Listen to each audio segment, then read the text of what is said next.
We have breaking news on vaccines from overseas. Research from the University of Oxford in England out this morning has new data regarding those rare cases of blood clotting in COVID patients and vaccine recipients.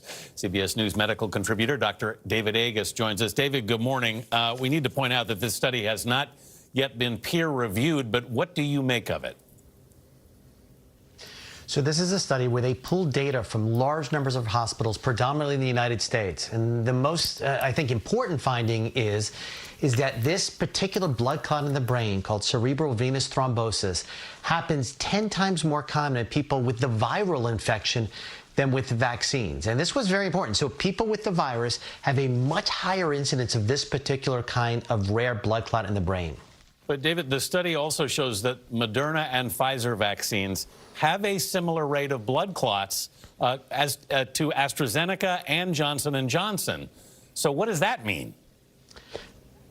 Yeah, what we're seeing is that this is an effect of all of the vaccines, is that about a tenth is common.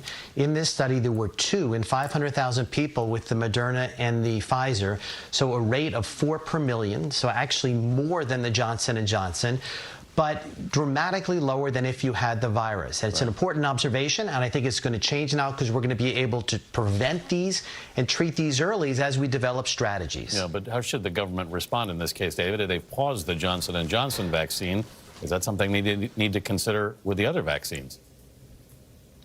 Yeah, no, Anthony, that's a critical point. My gut is that the Johnson & Johnson vaccine will be continue to be administered after the committee meets again in a week. The advisory committee met yesterday and said they'll make a decision in 7 to 10 days. And my gut is we're going to get back on the vaccine train here and vaccinate people to prevent the horrible complications from the virus. I think this is more evidence of the vaccine helping people in a dramatic way from the ravages of COVID-19. The headline again, David, as you said, is that you're more likely to get blood clots from the COVID virus, significantly more than you would from any vaccine. Dr. David Agus, thank you very much. Yeah, but it is confusing. Yes.